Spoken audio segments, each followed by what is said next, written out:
The Great Hall of the Galactic Council buzzed with the usual noise of 12 different species arguing about trade routes and mining rights.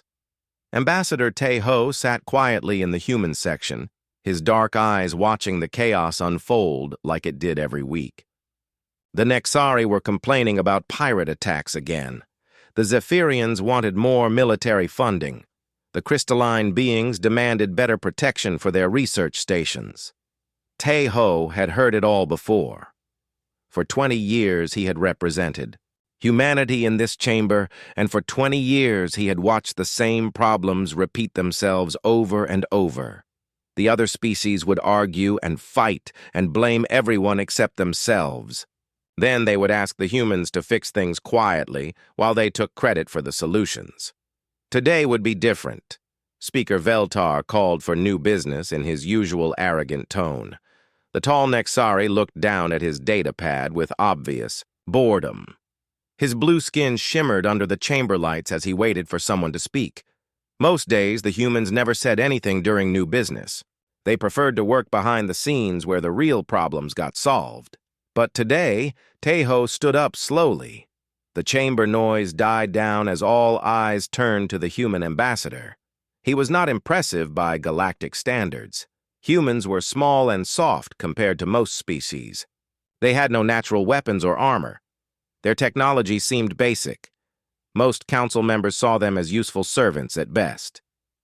"The Terran Federation has an announcement," Tae-ho said in his calm voice.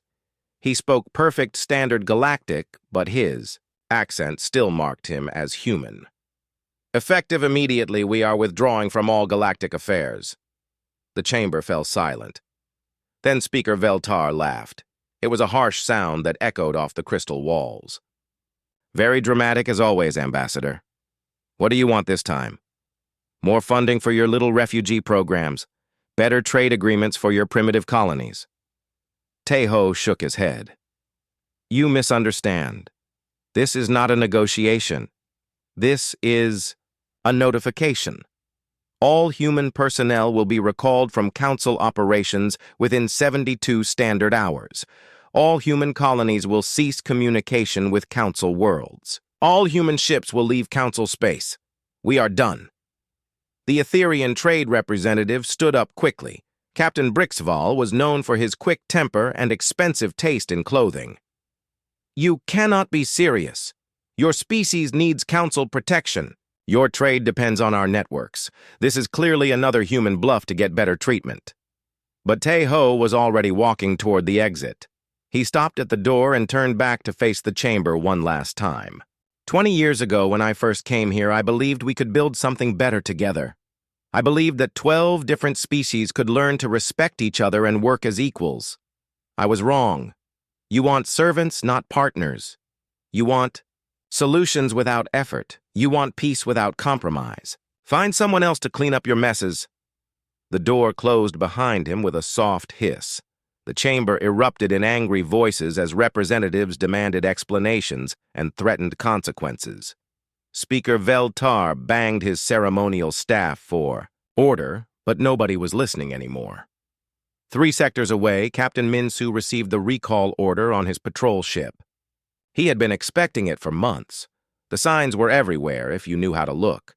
Human personnel being transferred back to Earth space, supply shipments being rerouted, research stations quietly shutting down their external communications.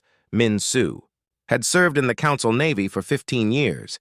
He had fought pirates and mediated border disputes and rescued stranded ships from a dozen different species. He had saved lives and prevented wars and never asked for recognition.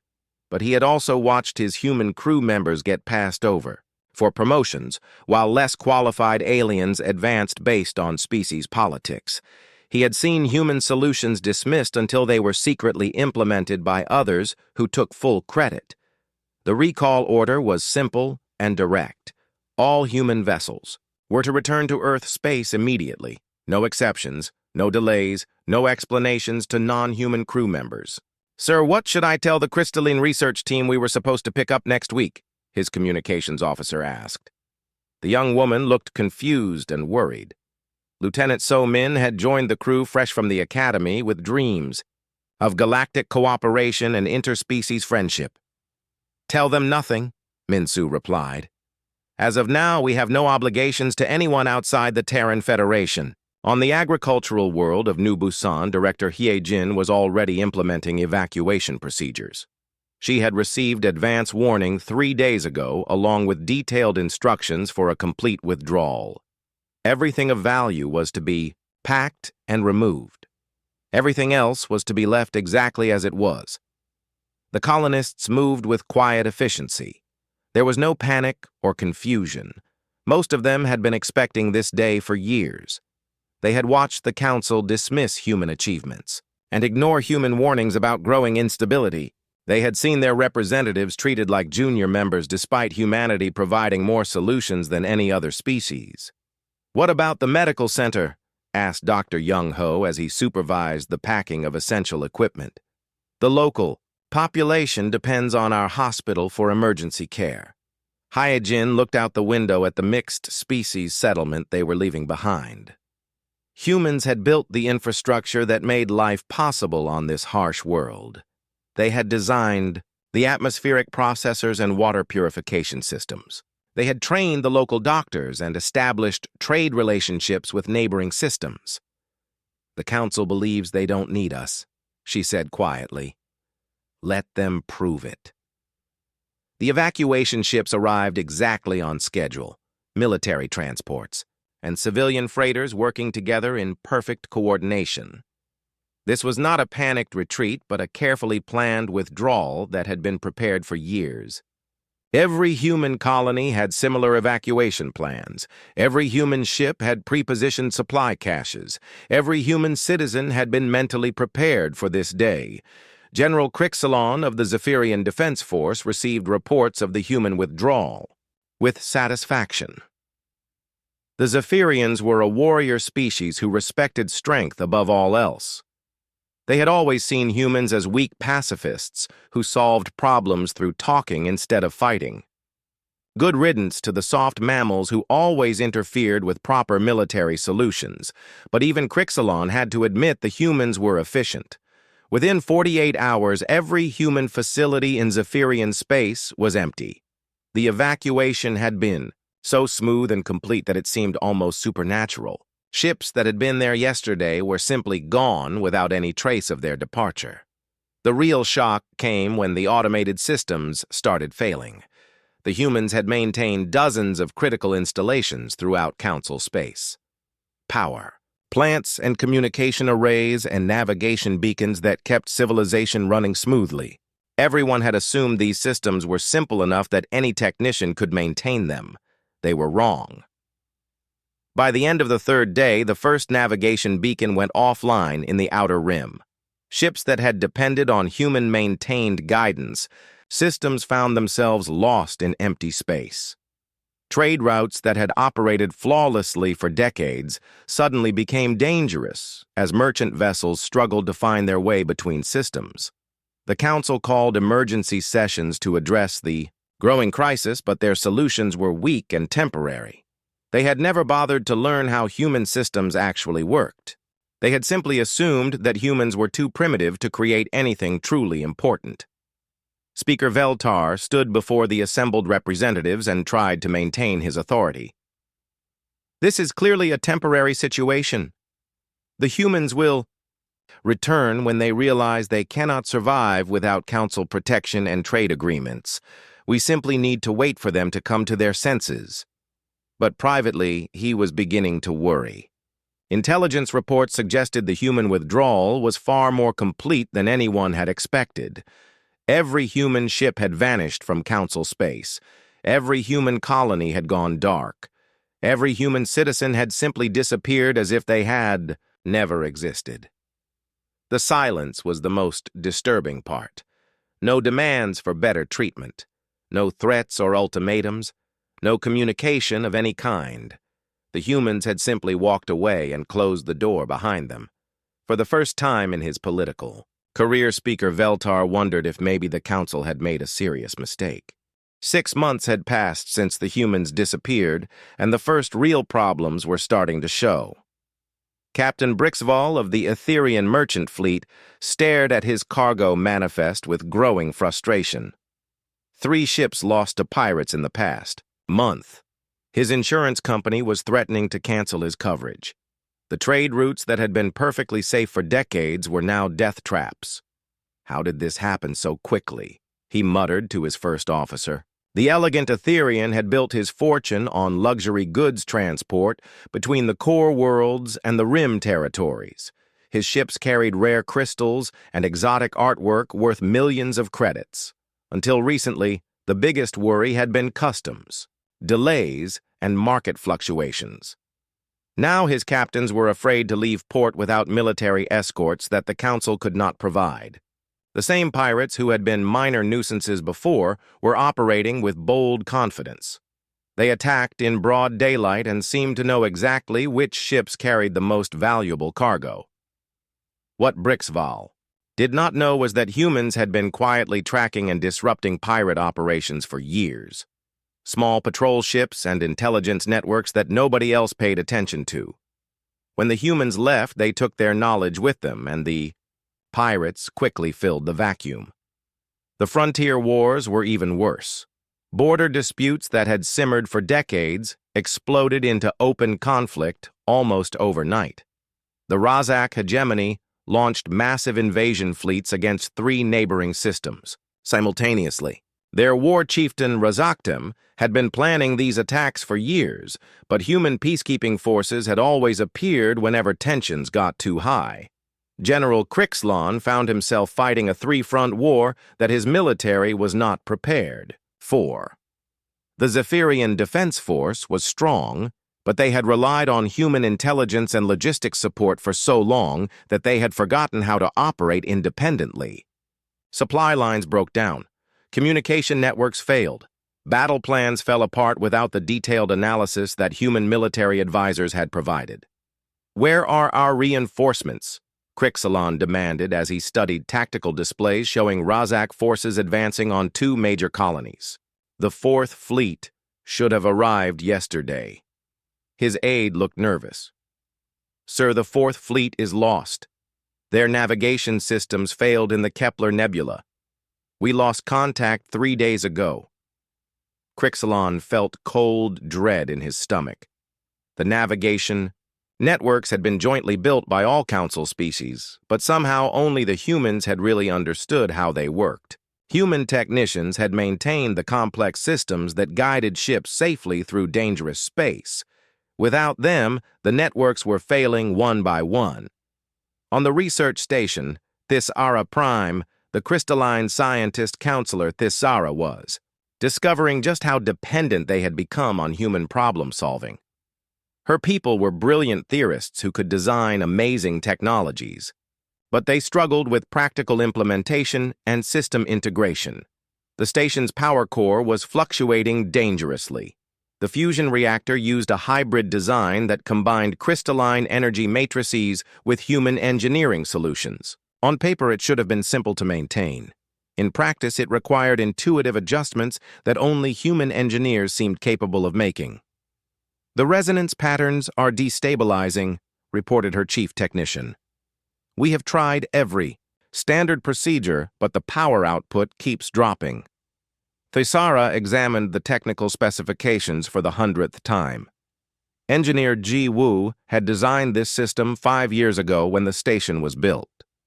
His notes were detailed and precise, but they assumed a level of practical knowledge that the crystalline scientists simply did not possess. Ji Wu had not just built machines, he had created solutions that adapted to changing conditions and evolved over time.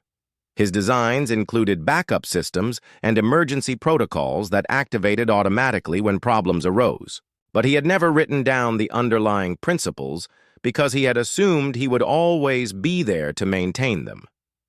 Now the station that had been a model of interspecies cooperation was slowly dying.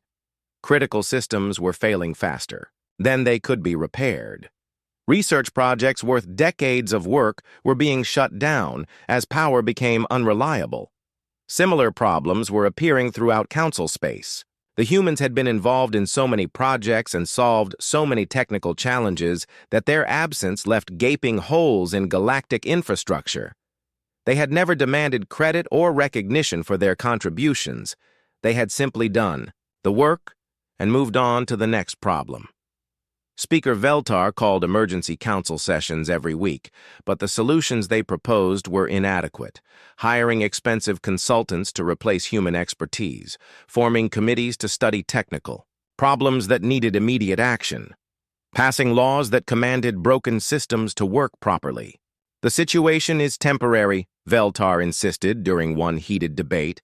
Our own technicians will master these systems in time. We do not need the humans to solve problems that we created ourselves. But Counselor Thisara was not convinced. Her analytical mind had been studying the pattern of failures, and she was beginning to see something disturbing. The humans had not just maintained individual systems. They had created an invisible web of connections and dependencies that held galactic civilization together, trade routes secured by human patrol ships, navigation networks calibrated by human technicians, diplomatic agreements mediated by human negotiators, research projects coordinated by human administrators, peace treaties enforced by human peacekeepers. Remove the humans and the entire structure started to collapse. Not through sabotage or malicious damage, but simply through the absence of the steady maintenance and problem-solving that had kept everything running smoothly. We need to contact them, Thisara said during a private meeting with other concerned council members. Pride is less important than survival. But every attempt to reach the humans failed. Their colonies were empty. Their ships had vanished without trace. Even their emergency communication frequencies remained silent. It was as if an entire species had simply decided to stop existing as far as the galaxy was concerned. Admiral Keth Moore of the Nexari Exploration Fleet learned this the hard way when his ships became lost in a routine patrol mission. The navigation beacon network had developed a critical fault that sent his vessels into uncharted space. For 3 weeks they drifted helplessly, while his technicians tried to repair systems they did not understand. When they finally made it back to friendly space, Admiral Kethmore filed a detailed report about the navigation failures. His recommendations were clear. Either fix the human-designed systems immediately or accept that space travel would become impossibly dangerous. Speaker Veltar suppressed the report and had Admiral Kethmore transferred to a desk job. The official position remained that the Council could handle any technical challenges without outside help. Admitting otherwise would mean acknowledging that humans had been far more important than anyone had realized. But the truth was becoming harder to hide. Merchant ships were avoiding dangerous routes. Military patrols were being reduced due to navigation problems. Research stations were shutting down as their hybrid systems failed.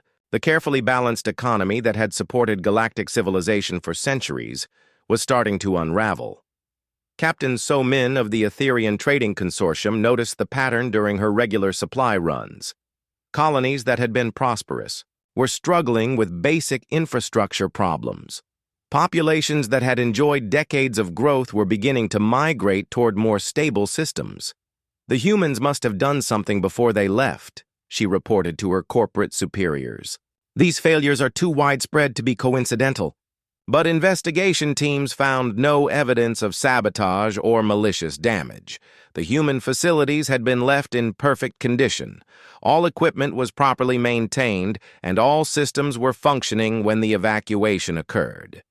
The problems only started after the humans were gone and their expertise was no longer available. The most disturbing discovery came when teams tried to analyze human technical documentation. The specifications were accurate and the procedures were clearly written, but somehow implementing them without human guidance led to unexpected complications and system failures. It was as if human engineers understood something fundamental about making different technologies work together that could not be easily transmitted through written instructions. They had an intuitive grasp of complex systems that went beyond formal training or theoretical knowledge. Dr. Vix Andra of the Crystalline Research Institute spent months trying to reverse engineer human solutions.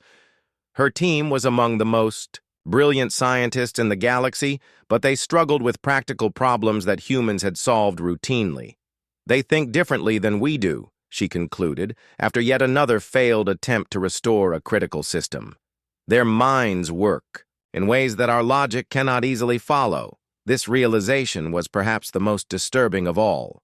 The Council had always assumed that humans were intellectually inferior. Their technology seemed primitive, and their methods appeared inefficient. But maybe the humans had simply been working at a level that other species could not appreciate or understand. As the first year of the human absence drew to a close, the early optimism had turned to genuine concern. 2 years after the humans vanished, the galaxy was falling apart, and everyone knew it. The council chamber that had once buzzed with confident debate now echoed with desperate arguments and mounting panic. Speaker Veltar tried to maintain order, but his authority was crumbling along with everything else. The Great Navigation Network had suffered another catastrophic failure. 17 ships lost in a single week when a primary beacon array went offline without warning. Captain Drachmos of the Merchant Marine had been trapped in hyperspace for 6 days before emergency rescue teams found his vessel drifting powerless in empty space. "The backup systems are not responding," reported Chief Navigator Zelquin during the latest emergency briefing. Her mandibles clicked nervously as she displayed the failure charts. "We have lost 12 major navigation nodes in the past month. At this rate, the entire network will be unusable within 6 months. The navigation crisis was destroying interstellar commerce. Ships that had once made routine journeys between systems were now afraid to leave port. The carefully timed supply chains that fed billions of people across hundreds of worlds were breaking down. Food shortages were appearing on planets that had not worried about hunger for generations. Admiral Keth Moore sat in his new office reviewing casualty reports from the ongoing wars. The Razak hegemony had conquered 4 systems and showed no signs of slowing down. Without human intelligence networks, the Council forces were fighting blind. Without human logistics, support their supply lines were chaos. Without human diplomatic intervention, there was no hope of negotiating a peaceful solution. "Our casualties are approaching 2 million, his aide reported quietly. Lieutenant Zarkes had been promoted 3 times in the past year as senior officers, were killed or transferred to avoid responsibility for the disasters. The 4th Fleet is requesting immediate reinforcement or permission to withdraw." Keth Moore stared at the tactical displays showing red zones spreading across the galactic map. Every week brought new conflicts as old grievances erupted without human peacekeepers to contain them. Species that had coexisted peacefully for decades were now at each other's throats over territory and resources that had never been disputed before. The humans had done more than just patrol the borders. They had maintained a complex web of relationships and agreements that prevented conflicts before they started. When tensions rose between neighboring species, human diplomats would appear with carefully crafted solutions that addressed everyone's concerns. When resources became scarce, human economists would design new trade arrangements that created prosperity instead of competition. Now that web was gone and ancient hatreds were rekindling with terrifying speed. On SciFiPrime, Counselor Thisara was dealing with a different kind of crisis. The research station's power core had finally failed completely after months of increasingly dangerous fluctuations. Emergency generators were keeping life support running, but all research activities had been suspended indefinitely. "We cannot repair what we do not understand," she admitted to her staff during the final shutdown procedures. "Engineer Jiwoo created something that transcends our current knowledge." The crystalline scientist had spent 2 years studying human technical documentation, and she was beginning to grasp the scope of what they had lost. The humans had not just built machines. They had created adaptive systems that learned and evolved over time. Their designs incorporated principles that other species had never discovered or could not implement effectively. It was not simply a matter of superior technology. The humans had approached problems differently than anyone else. Where other species saw complex challenges requiring specialized solutions, the humans saw interconnected systems that could be optimized through creative integration. Dr. So Young's abandoned research files contained thousands of examples. Atmospheric processors that automatically adjusted to changing planetary conditions. Communication arrays that routed around interference using algorithms that seemed almost alive. Transportation networks that balanced efficiency with environmental protection through methods that defied conventional engineering wisdom. Each human solution had been elegant and effective, but also impossible to replicate without understanding the underlying philosophy that had guided its creation. The humans had thought holistically about problems that other species approached through narrow specialization. Speaker Veltar received the weekly crisis reports in his private office with growing despair. Agricultural worlds were running out of water as purification systems failed. Industrial planets were losing power as fusion reactors shut down for safety reasons. Research stations were going dark as their hybrid technologies became unstable. The Etherian Trade Consortium had filed bankruptcy after losing half their fleet to navigation failures and pirate attacks. The Zephyrian military was demanding emergency powers to deal with civilian unrest on their border worlds. The Crystalline Research Council was threatening to withdraw from the galactic community entirely if their stations could not be made safe. How did we become so dependent on them? Veltar asked his chief advisor during one particularly dark briefing. They were supposed to be the junior partners in this alliance. Advisor Melkoth had been researching human involvement in galactic affairs for months, and his findings were disturbing. Sir, they were never junior partners. They simply allowed us to believe they were. Every major achievement of the past 50 years had significant human contribution that was never publicly acknowledged. The evidence was overwhelming once someone bothered to look for it.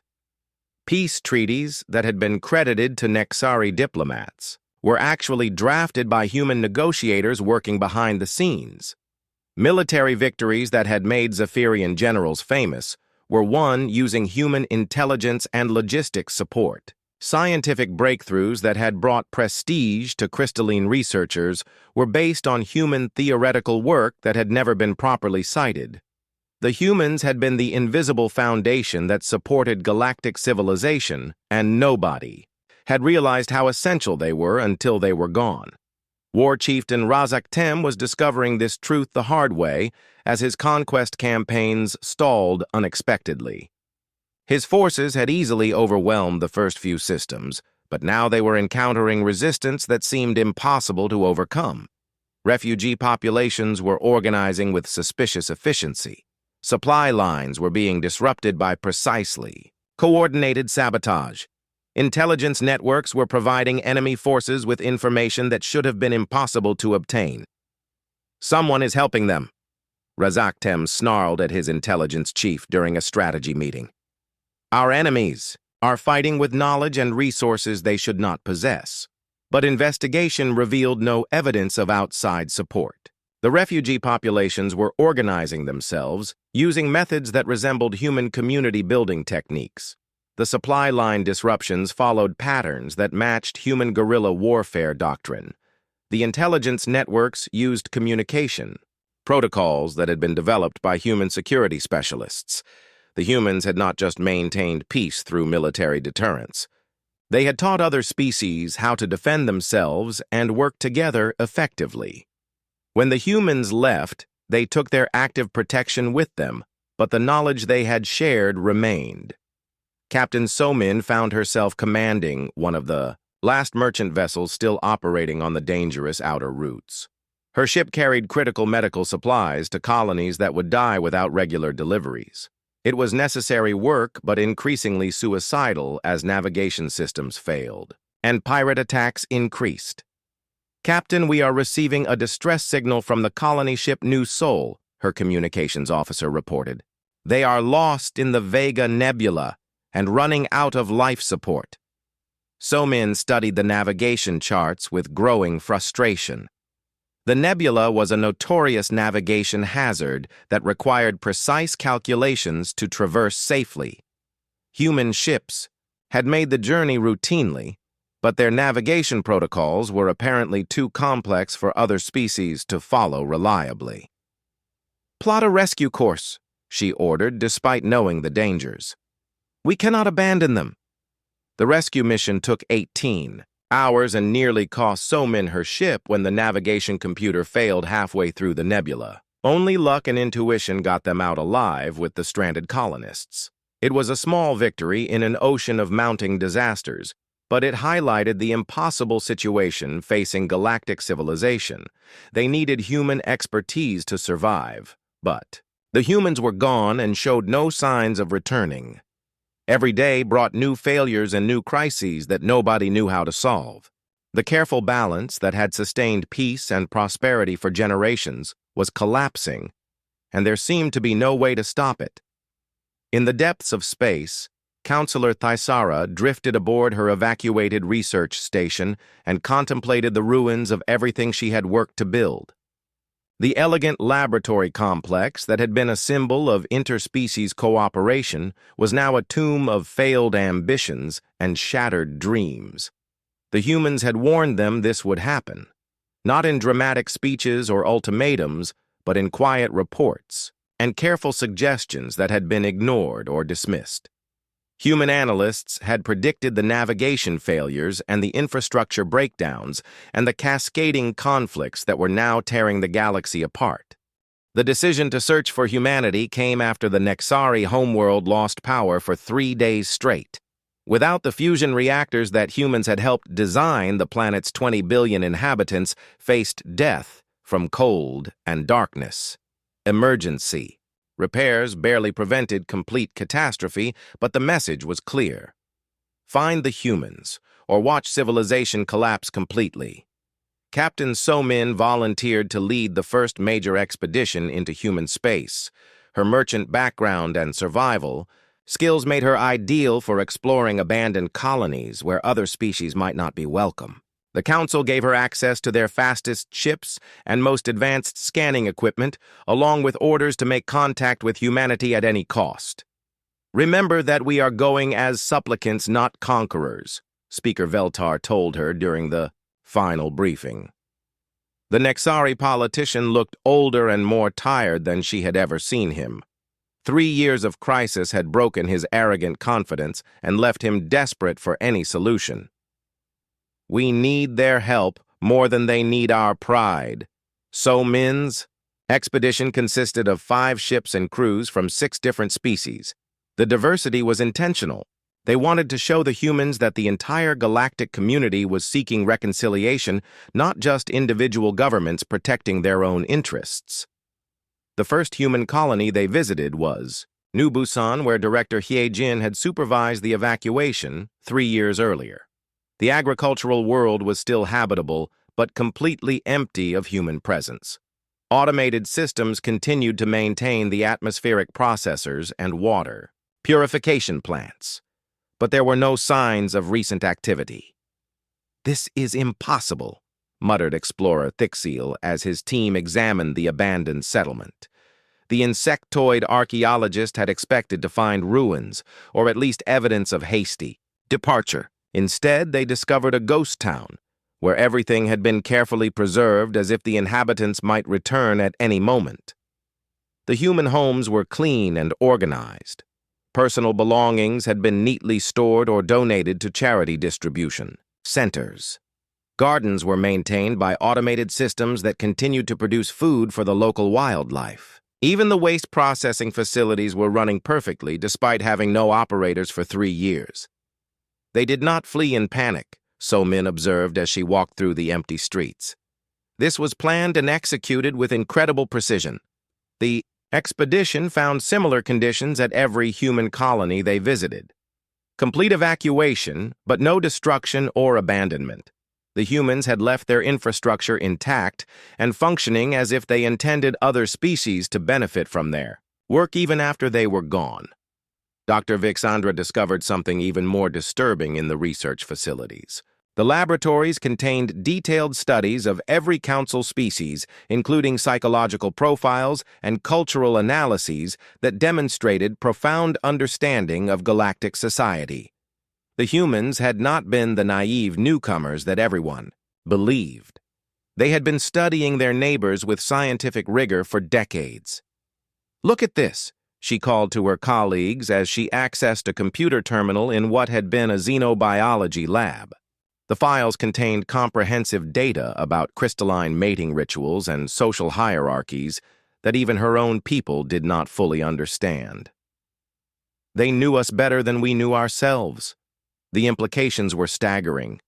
If the humans had possessed such detailed knowledge of other species, then their diplomatic successes and problem-solving abilities were not lucky accidents. They had been working from a foundation of deep understanding that allowed them to craft solutions tailored to each species' specific needs and limitations. Strategist Velkan of the Zephyrian military made an even more shocking discovery in the abandoned defense installations. Human military bases contained strategic analyses that predicted every major conflict of the past 5 years, including detailed contingency plans for dealing with threats that had not yet materialized. "They saw this coming," he reported to Somin with obvious amazement.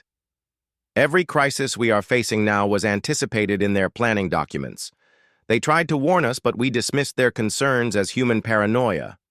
The military files revealed the true scope of human involvement in galactic security. They had maintained intelligence networks that monitored threats across dozens of systems. They had developed intervention protocols designed to prevent conflicts before they started. They had even identified several potential extinction-level dangers that would require unprecedented cooperation to survive. Most disturbing of all was the discovery that some of those predicted threats were already beginning to manifest. Deep space monitoring stations were detecting energy signatures that matched human warnings about hostile entities from outside the galaxy. Ancient automated weapons platforms were showing signs of activation in response to unknown signals. Dimensional rifts were appearing in remote systems exactly where human scientists had predicted they would occur.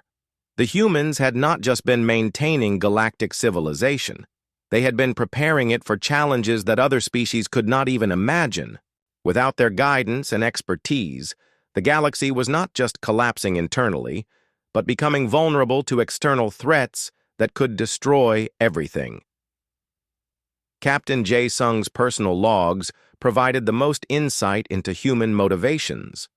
The Ice, former anthropologist, had spent his career studying interspecies relations, and his private observations painted a damning picture of galactic society. His analysis revealed systematic patterns of discrimination and exploitation that had prevented true cooperation between species. "We offered partnership, but they wanted servants," one entry read. "We offered knowledge, but they wanted validation of their superiority. We offered solutions, but they wanted credit without effort. How long should we continue enabling their worst impulses before we accept that they are incapable of growth?" The logs documented decades of mounting frustration as human attempts at genuine cooperation were repeatedly rebuffed. Every offer of shared knowledge was met with suspicion. Every suggestion for improvement was dismissed as human meddling. Every success was claimed by others, while failures were blamed on human incompetence. Reading Jae-sung's observations, Somin began to understand why the humans had finally given up. They had not left out of anger or spite, but out of exhausted disappointment. They had tried for 50 years to help their neighbors become better versions of themselves, and had finally concluded that the effort was hopeless. They were the adults. "In the room," she explained to her crew during one of their regular briefings. "We were the children throwing tantrums and demanding attention while they quietly cleaned up our messes and prevented us from hurting ourselves." The search expedition spent 6 months exploring human space and found evidence of a species far more advanced and sophisticated than anyone had realized. Hidden research facilities contained technologies that made current galactic civilization look primitive. Experimental ships used propulsion systems that operated on principles other species had not even theorized about. Data archives held scientific knowledge that would take centuries to fully understand and implement. Yet none of it had been used for conquest or domination. The humans had possessed the power to rule the galaxy, but had chosen instead to work, quietly behind the scenes helping other species develop their own potential. They had been the teachers and mentors that galactic civilization had desperately needed, but had been too proud to acknowledge. The most heartbreaking discovery came in the personal messages that humans had left for specific individuals. Director Hyojin had recorded a farewell video for the alien farmers who had worked alongside her human colonists. Engineer Jiwoo had prepared detailed maintenance manuals for the crystalline technicians who would inherit his systems. Captain Minsu had written letters of recommendation for the non-human officers who had served under his command. Even in leaving the humans, had thought about the welfare of those they were abandoning. They had tried to minimize the damage their departure would cause while still making it clear that they could no longer continue enabling destructive behavior. They loved us, So-min realized as she read through hundreds of similar messages. They genuinely cared about our welfare and wanted us to succeed. That makes their departure even more tragic because it means we failed them as much as they failed us. The search expedition returned to Council space with detailed reports and cultural artifacts, but no actual contact with living humans. The species that had quietly held galactic civilization together for half a century had vanished completely, leaving only memories and regrets behind. Their findings sparked intense debate in the council chambers as representatives struggled to process the implications of what they had learned. The humans had not been junior partners or primitive allies. They had been the closest thing to wise elders that the galaxy possessed, and everyone had been too blind or too prejudiced to recognize their value. Now they were gone, and the species they had tried to protect and guide were facing the consequences of their own limitations. The galaxy was coming apart not because of human sabotage, but because of the absence of human wisdom and competence. The search had answered many questions about what the humans had been doing and why they had left.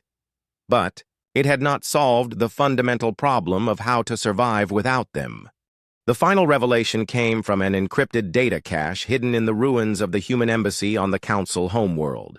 Captain So-min discovered it during a systematic search of abandoned human facilities and spent weeks trying to decrypt the files. When she finally succeeded, the contents changed everything the galaxy thought it knew about humanity's departure. The cache contained complete records of high-level human government meetings dating back 20 years. The files revealed that humanity's exodus was not a sudden decision made in anger, but the culmination of a carefully planned withdrawal that had been under consideration for decades. Every aspect of the evacuation had been prepared years in advance, including contingency plans for different scenarios and detailed analyses of the consequences. Most shocking of all was the discovery that the humans had tried repeatedly to warn the Council about the growing instability in galactic civilization. Their reports had identified specific problems and proposed comprehensive solutions, but had been consistently ignored or dismissed as human interference in affairs that did not concern them. They saw this collapse coming 20 years ago, So-min reported to an emergency session of the Council. Her voice carried a mixture of awe and despair as she presented the evidence. Every crisis we are facing now was predicted in their strategic assessments. They tried to help us prepare, but we refused to listen. The human documents contain detailed warnings about navigation system vulnerabilities and recommendations for creating redundant networks. They had proposals for improving interspecies cooperation and preventing the conflicts that were now tearing the galaxy apart. They had even identified the external threats that were beginning to manifest and outlined defense strategies that required unprecedented unity to implement. All of it had been available to the Council for years but had never been seriously considered, because it came from humans who were viewed as junior partners with limited understanding of galactic affairs. Speaker Veltar read through the files with growing horror as he realized the magnitude of the Council's failures. The humans had not just been competent administrators and skilled technicians. They had been visionary leaders trying to guide galactic civilization toward a sustainable future, while everyone else focused on short-term political gains and species-based rivalries. We had the solutions all along. he whispered as he reviewed. A comprehensive reform proposal that could have prevented most of their current problems. They handed us the keys to our own salvation, and we threw them away because our pride was more important than our survival. The most devastating document was a personal message from Do Hyun, the last human high coordinator who had overseen the evacuation. It was addressed to the Council as a whole and explained humanity's final decision to abandon galactic civilization despite the consequences they knew would follow. For 50 years, we have tried to help you become the species you have the potential to be, the message began. We have offered partnership and received condescension. We have provided solutions and been treated as servants. We have prevented wars and been blamed for weakness. We have shared knowledge and been accused of manipulation. We are tired of being your unpaid counselors and unrecognized guardians. Do Hyun's words cut through decades of political rhetoric and diplomatic language to expose the raw truth about interspecies relations. The humans had never asked for special treatment or recognition. They had simply wanted to be treated as equals. In the civilization they were helping to build and maintain. Instead, they had been systematically marginalized and dismissed despite their contributions being essential to galactic stability. Every species had claimed superiority over the humans while secretly depending on human expertise to solve their problems. The hypocrisy had finally become unbearable. You call us primitive, but we maintain your technology, the message continued. You call us weak, but we prevent your wars. You call us irrelevant, but you cannot function without our involvement. We refuse to continue enabling your delusions of superiority while you remain incapable of genuine cooperation or growth, the message went on to detail specific examples of council failures and missed opportunities. Treaties that could have prevented current conflicts but were rejected because they included human proposals. Research projects that could have advanced galactic knowledge but were canceled because they gave humans too much credit. Infrastructure improvements that could have prevented system failures but were dismissed as unnecessary human meddling. Elder. Council Representative Morthak had been present for most of these decisions and remembered them with painful clarity. The ancient being had lived through 5 centuries of galactic politics, but had never seen such a comprehensive indictment of institutional failure. The humans had documented every slight and every wasted opportunity with scientific precision. They kept records of everything, he told his aide as they reviewed the files together. Every time we chose pride over progress, every time we valued appearances over results, every time we blamed them for problems we created ourselves, they watched us destroy our own potential and finally decided they could not be complicit in our self-destruction any longer. The human message included detailed predictions about what would happen after their departure. Infrastructure failures, and navigation breakdowns and cascading conflicts that would spread across the galaxy unless fundamental changes were made to how species related to each other. The accuracy of these predictions was terrifying, because it demonstrated how completely the humans had understood galactic civilization even when nobody else was listening to their insights. We leave you to face the consequences of your own choices, Do Hyun's message concluded. Perhaps when you have suffered enough, you will finally understand that cooperation requires humility, and wisdom requires acknowledging when others know more than you do. We hope you survive long enough to learn these lessons, but we will not sacrifice our own dignity to enable your continued immaturity. The message ended with coordinates for a final human settlement where anyone seeking genuine dialogue would be welcome. But it came with strict conditions. No demands for immediate assistance. No attempts to blame humans for the current crisis. No expectations that humans would solve problems that others had created through their own arrogance and short-sightedness. Speaker Veltar stared at the coordinates for hours before finally making the most difficult decision of his political career. He would travel to the human settlement personally and attempt to negotiate some form of reconciliation. Not as the superior representative of galactic civilization, but as a failed leader seeking wisdom from those he had wronged. I will go alone and unarmed, he announced to the stunned council. I will acknowledge our failures and ask for guidance, not as a right, but as a favor. If the humans refuse to help us, then we will accept their judgment because we have earned nothing better.